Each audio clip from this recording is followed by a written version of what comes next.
Hi, we're here at the Culinary Institute of America at Greystone in St. Helena, California, and I want to spend a little bit of time telling you about some really interesting new sauces. Now, everybody is struggling right now to put ethnic food on their menu and differentiate themselves from everybody else out there. But the learning curve is pretty steep.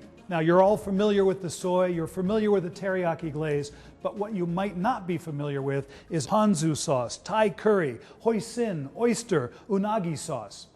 I'm not going to talk anymore. Let's take these sauces into the kitchen and get cooking. My name is Lars Kronmark, and I'm a chef instructor here at the Culinary Institute of America at Greystone. Today we're going to make a yellow curry beer batter. The yellow curry sauce consists of items like lemongrass, ginger, garlic, all the classic ingredients. I'm going to make this into a batter, and to do that I need some ingredients. I need beer. I usually use a light color beer.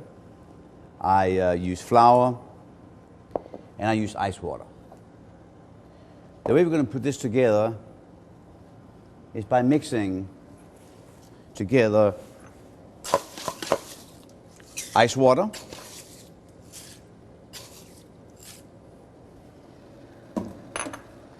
and into the ice water we're going to add also the yellow curry sauce. You see how nice and thick it is, which is going to add to the texture of this batter, and a great color also. Next I need some flour and some beer. What you want to do now is to pay attention to how this batter is formed within the ice water.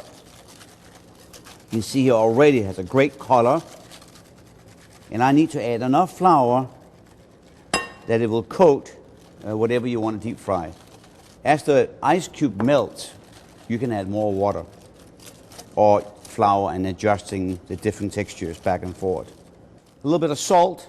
Although the sauce is pretty seasoned already, I would always season whatever I'm going to deep fry, just because of the ingredients will have less flavor if you don't. Here's the shrimp. You can certainly also use broccoli and cauliflower and things like that, sweet potato. But we're going to deep fry this. And the way we're going to do that is we're going to take our deep fryer. The oil is at 365 degrees. This is a nice little deep fryer I have here on top of the stove. And I left the shell and the end of the shrimp so I can kind of hold that as I add it into the deep fryer. I dip this into the batter, let it go into the oil, and just before I reach the top, I let it go. That way it usually will not stick to the bottom of the basket. Here we go, number two. Beautiful batter, and just a great color and a great flavor.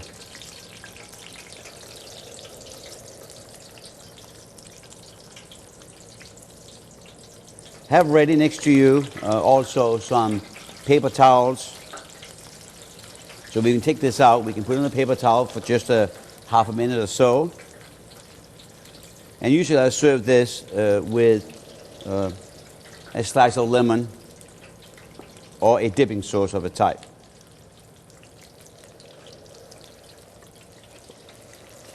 Let's put this out in front. And let's bring in our paper towel. Let's have a look how things are cooking in the deep fryer. And they're looking great. First one is getting ready already, so I will fish that out. And you see here it's beautiful. And by adding this yellow curry sauce to the batter, you build in a flavor. And you can certainly serve some sauce on the side. As I said earlier, a dipping sauce. It could be citrus ponzu sauce, or it could be any of the soy sauce-based dipping sauces that Kikkoman have. I like to present a lot of the stuff I deep fry on either cabbage or bok choy, Swiss chard, not to be eaten, but just kind of to keep it off the cold plate. Also, it stays crispier. I think the time of using doilies is kind of past us, so a cabbage leaf will do. And I like to serve this with some citrus ponzu sauce on the side for dipping the shrimp into it.